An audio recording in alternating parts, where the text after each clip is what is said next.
Captain Lee Miho sat in his chair on the bridge of the human survey ship Explorer. The stars outside looked the same as always, tiny white dots against the black of space. He had been drinking his morning coffee when the strange message arrived. "Sir, we're getting something weird on the long-range communications," said Park Sora from her station. She was the ship's communications officer and had been monitoring space frequencies for 3 years. Nothing interesting ever happened on these deep space missions. "What kind of weird?" Miho asked, setting down his coffee cup. It's a first contact signal, and it's asking for help." The bridge fell silent. First contact was something every human crew dreamed about, but had never actually happened. Humanity had been traveling between stars for only 50 years, and they had never found anyone else out there. "Put on screen," Miho ordered. The holographic display flickered to life, showing a tall alien figure. Its skin looked like black glass, smooth and reflective. The creature stood straight and proud, but something in its posture suggested desperation. "I am Trade Minister Velkar of the Zirian Confederation," the alien said in perfect human language. We need your help." The way it said need made it clear that asking for help was not something the species did often. Miho leaned forward. "This is Captain Lee Miho of the human survey ship Explorer. We're listening. Our empire controls trade routes across 347 worlds." Velkar continued. "We have ruled the galaxy's commerce for 12,000 years. Our technology is far beyond most civilizations, but we face a crisis that threatens everything we have built." Park Sora whispered to her captain. "Sir, if they're so advanced, what could possibly threaten them?" Velkar seemed to hear her question. "The threat is simple yet devastating. Water. Our worlds are running out of water." Miho almost choked on his coffee. "Water?" "Yes. Our ancient water systems are failing across all our worlds at the same time. We do not know why. Our scientists cannot fix it fast enough. Without water, our people will die and our civilization will collapse." The alien paused, and when it spoke again, its voice was quieter. "We have scanned your home planet. Earth appears to be covered in liquid water. This is unusual. Most worlds in the galaxy are like ours, dry, with only small amounts of water hidden deep underground." Park Sora checked her datapad. "Sir, Earth is 71% water. Oceans, lakes, rivers, ice caps. We are prepared to offer you technologies beyond your current understanding," Velkar said. "Antimatter engines, gravity manipulation, energy systems that could power your entire planet. All of this in exchange for water." Miho sat back in his chair. The most powerful empire in the galaxy was offering humanity incredible technology for something that fell from Earth's sky as rain. "How much water do you need?" he asked. "Enough for 347 worlds. Billions of our people. And we need it quickly, within your measurement of months, not years." "That's—" Miho started to say impossible, but stopped himself. Humans had built their civilization by doing impossible things. They had figured out how to move massive amounts of coal, oil, and food across entire continents. They had built cities in deserts and on frozen tundra. Maybe they could figure out how to move water across space. "We know the distances are vast," Velkar admitted. "Even with our fastest ships, transportation across the galaxy takes many cycles. But without water, we have no choice but to try." Lieutenant Kim Juno, the ship's engineer, spoke up. "Sir, the logistics would be incredible. We're talking about moving more water than has ever been moved in human history, and across distances we've barely begun to explore." But Park Sora was looking at something on her screen. "Captain, I'm detecting more signals. Other alien civilizations are listening to this conversation. Word is spreading that humans have access to large amounts of water." Miho's mind raced. This wasn't just about helping one alien species. This could change everything for humanity. They could go from being unknown newcomers in the galaxy to being essential partners. "Trade Minister Velkar," Miho said carefully, "humanity will consider your request, but we'll need to discuss this with our governments and scientists. Moving water across the galaxy isn't something we've ever attempted." "We understand," Velkar replied. But please understand, time is not on our side. Each day that passes, more of our people die. Our great trading empire becomes weaker. Soon, there may be nothing left to save. The transmission ended, leaving the bridge in complete silence. Park Sora was the first to speak. Sir, they're offering us technology that could advance our civilization by hundreds of years. For water. It's not just water they need, Kim Juno added thoughtfully. They need our expertise. They're a desert people who never learned to manage water resources. We're a species that learned to live on a water world. Miho stood up and walked to the viewport, looking out at the stars. Somewhere out there, an entire galactic civilization was dying of thirst. And somehow, impossibly, humanity might be the only ones who could save them. Get me Director Kim Yuna at Colonial Command, he ordered. We're about to change the course of human history. Ambassador Kim Yuna stepped off the human shuttle onto the surface of Zirian Prime. The ground beneath her feet felt strange. It was made of some kind of crystal that seemed to glow with its own light. The air was hot and dry, like standing in an oven. Around her, the alien city stretched as far as she could see. Tall towers made of living crystal reached toward the sky, humming with energy. Streets were paved with what looked like compressed starlight. Everything was beautiful, but Kim Yuna noticed one thing immediately. There was no water anywhere. No fountains, no decorative pools, not even moisture in the air. Welcome to Zirian Prime, said Trade Minister Velkar as he approached. He was even taller than he had appeared in the transmission, and his crystalline skin reflected the harsh sunlight.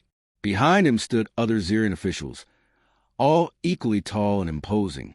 We are curious about your species, Velkar continued. His tone was polite, but Kim Yuna could hear the condescension underneath. Your technology appears quite primitive. We confess surprise that you achieved space travel so recently. Dr. Yang Jaiwan, the human economist on the diplomatic team, clenched his fists. The aliens were asking for help while insulting them at the same time. Your homeworld puzzles us, added another Zirian, introducing himself as Science Coordinator Thexmai. Our scan showed dangerous amounts of liquid water covering most of the surface. How do your people avoid drowning in such conditions? Dr. Cho Minsu, the team's water expert, stepped forward. Honored Zirions, we don't just survive with water, we've mastered it. For thousands of years, we've developed ways to clean it, move it, store it, and use it efficiently. What you see as dangerous, we see as essential for life. The Zirions exchanged glances. Their faces were hard to read, but Kim Yuna thought she saw surprise in their movements. Perhaps you could explain your crisis in more detail, she suggested diplomatically. Velkar gestured for them to follow him to a large crystal structure that seemed to be some kind of meeting hall. As they walked, he spoke. For 12 millennia, our civilization has grown across the galaxy. We built our cities in deserts because we learned to extract small amounts of water from deep underground. We thought we were clever, using every drop efficiently. They entered the crystal building, and Kim Yuna saw holographic displays showing hundreds of worlds, all of them looking dry and barren. 3 months ago, our water extraction systems began failing simultaneously across all our worlds. Dexmai explained. The underground sources are drying up faster than we can find new ones. We estimate that within 1 or 2 years, billions of our people will die from dehydration. The scale hit Kim Yuna like a physical blow. Billions of lives depending on humanity's response. We need water delivered to 347 worlds. Velkar continued. The distances involved are vast. Some worlds on the opposite side of the galaxy from others. Even with our fastest ships, transportation would take cycles that your fragile species could not survive. Yang Jaiwan smiled for the first time since arriving. Trade Minister, I think you're underestimating human capabilities. We built our entire civilization on moving resources across impossible distances. Explain, Thexmai demanded. For centuries before we reached space, humans moved coal from one continent to another. We shipped grain across oceans to feed people thousands of kilometers away. We built pipelines to carry oil across entire continents. We're very good at logistics. Dr. Cho Minsu nodded enthusiastically. Our species learned to live on a world where water moves constantly, from oceans to clouds to rain to rivers back to oceans. We understand water in ways you never needed to learn. You would attempt to transport water across galactic distances? Velkar asked, his voice skeptical. Not just transport it, Kim Yuna said, beginning to understand the bigger picture. We build systems to make sure this crisis never happens again. She gestured to her team. Dr. Yang Jaiwan isn't just an economist. He's a specialist in supply chain management. Dr. Cho Minsu has designed water systems for human colonies on desert worlds, ice worlds, and space stations. We don't just solve problems temporarily. We solve them permanently. The Zirions were quiet for a long moment. Finally, Velkar spoke. What would you require in return? You mentioned advanced technologies, Kim Yuna replied. Antimatter systems, gravity manipulation, energy processing.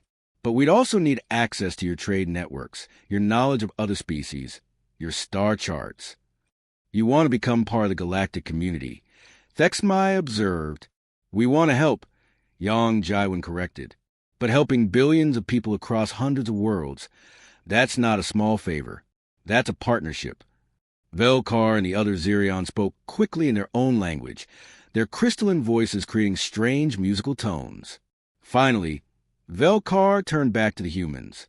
If you can truly deliver water to our worlds and build systems to prevent future crises, the Zirion Confederation will be willing to share all our technologies and grant humanity full access to galactic trade routes. Kim Yuna extended her hand in the human gesture of agreement. Then we have a deal to discuss.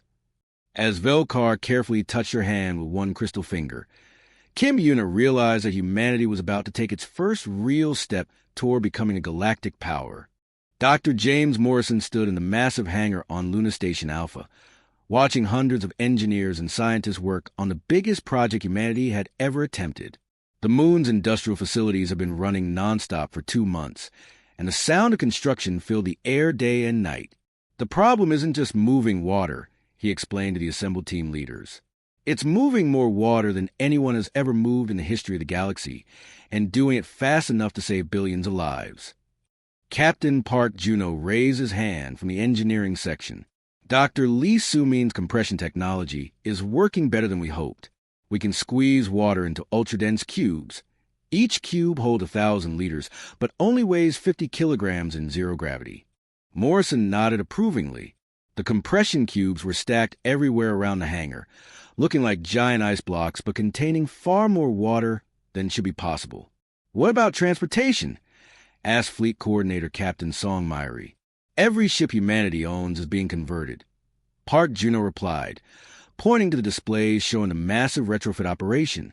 Cargo haulers, passenger ships, even small survey vessels like the Explorer. Everything that can carry weight is being turned into a water tanker. Dr. Han Gio, the project economist, had been quiet during most meetings, but today he stood up with an excited expression. We're thinking too small, he announced, causing everyone to turn toward him. We're treating this like a simple delivery job, but it's not. We're not just bringing water to dying worlds. We're building something that's never existed before. Morrison frowned. What do you mean? Han Gio activated the holographic projector, filling the air above them with a three-dimensional map of Zirian space. Look at this. 347 worlds, spread across multiple star systems. The Zirions want us to deliver water, but what happens when they run out again? They'll need more water, Captain Song Myri said slowly. Exactly. But instead of making another emergency delivery, what if we build permanent systems? Water processing stations that can be moved from system to system. Purification networks that can clean local water sources. Distribution hubs that store and manage water supplies. The room fell silent as everyone realized what Han Jiho was suggesting. You want to build a galactic utility company. Morrison said, I want to build the first human-controlled infrastructure network in galactic history, Han Jiho corrected. The Zirions see a one-time delivery. We see the foundation of a new economy. Dr. Park Sungmin, the team's logistics coordinator, was already pulling up supply calculations. It would require modular systems, stations that could be assembled quickly and moved if needed. We'd need to train Xerian workers to maintain them. And we need to establish permanent human presence throughout their territory, added Captain Songmyri. Service crews, technical support, management oversight. Morrison walked over to the holographic display, studying the network of worlds. How long would it take to build all of this? The first emergency water deliveries can start in 6 weeks, Hangio replied. But the permanent infrastructure? We could have basic systems running within 6 months, and full coverage within 2 years. What do the Xerions think about this plan? They don't know about it yet, Hangio admitted. They're so desperate that they're only thinking about immediate survival. But once they see what we can build... Captain Park Juno was examining the technical specifications. The engineering challenges are incredible, but not impossible. We'd essentially be creating portable cities focused on water management. Cities that humans would run, Morrison observed.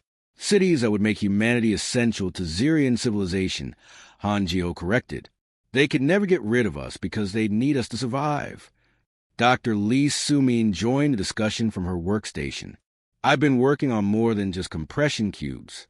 We can create specialized water forms, purified drinking water, industrial water for their crystal growing processes, even decorative water for their cities.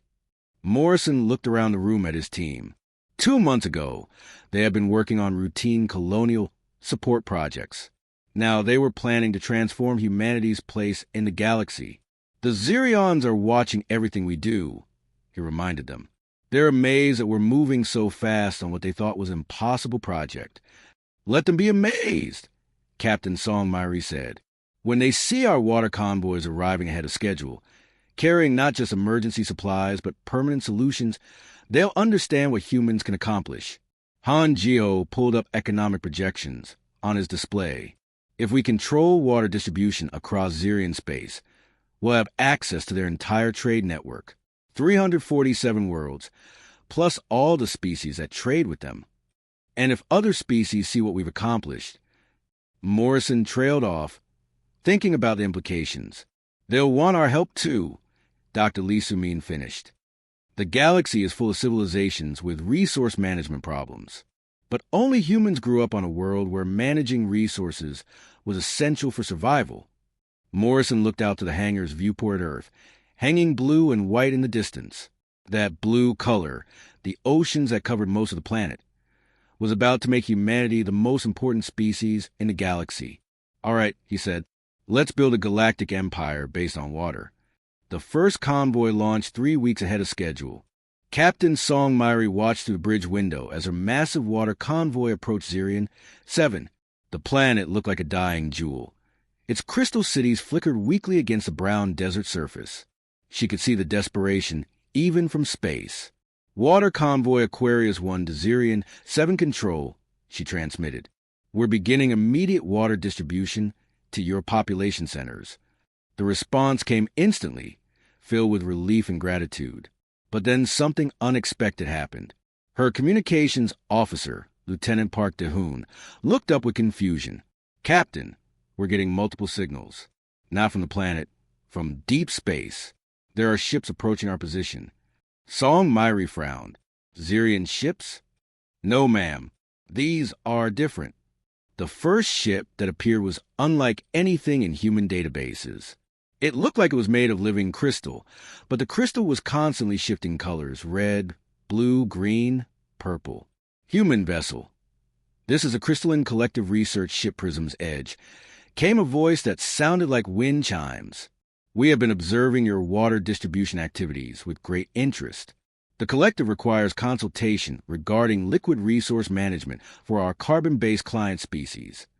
Before Songmyri could respond, another ship appeared. This one seemed to be made of pure energy, barely visible except for the way it bent starlight around itself. Terran Convoy.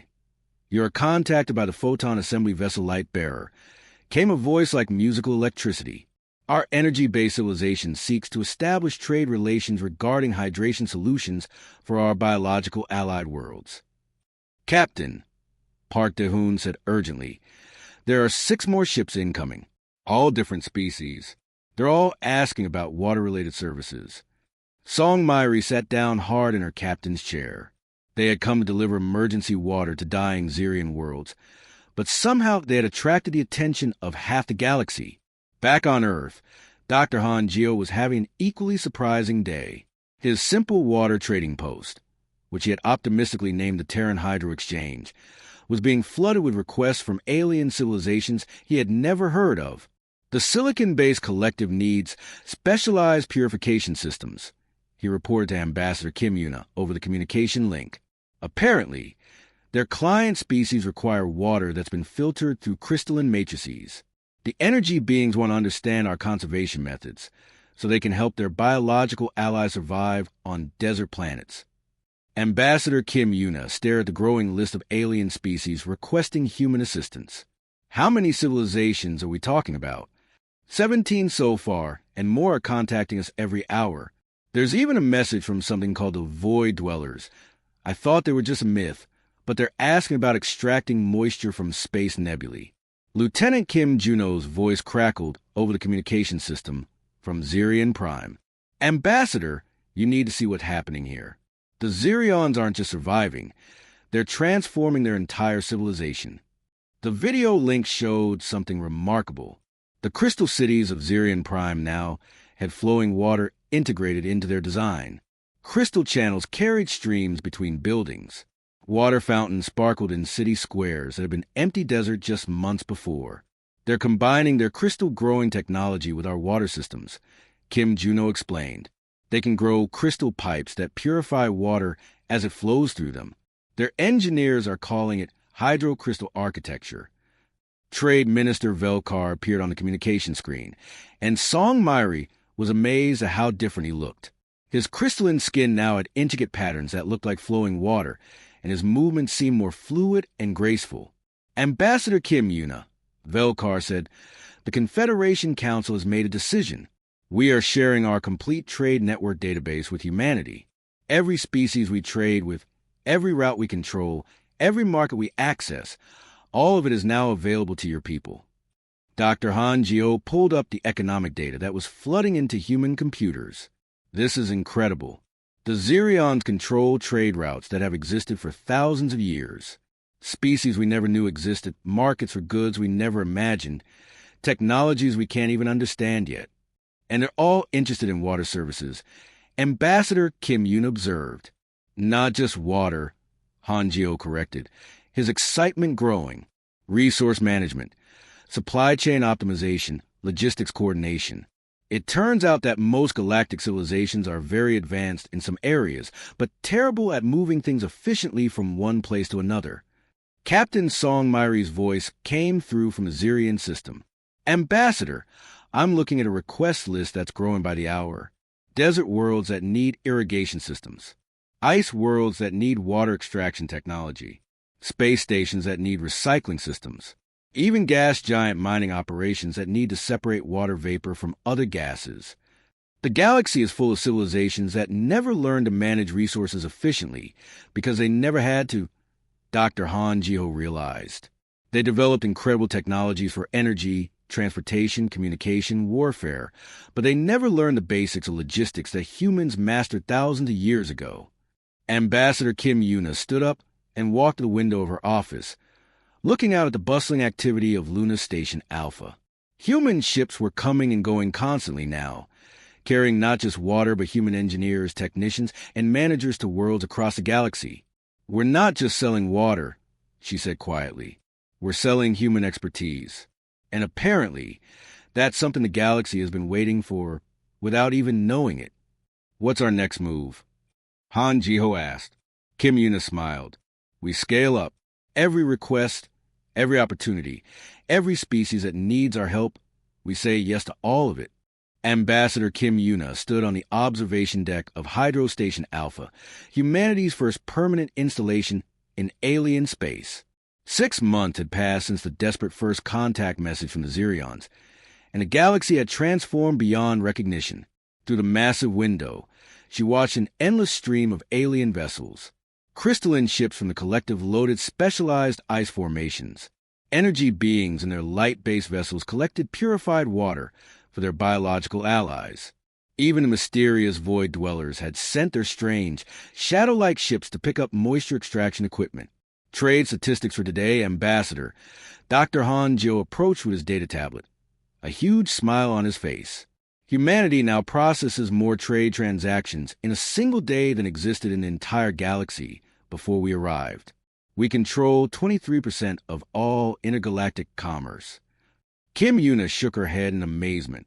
6 months ago, no one in the galaxy had even heard of humans.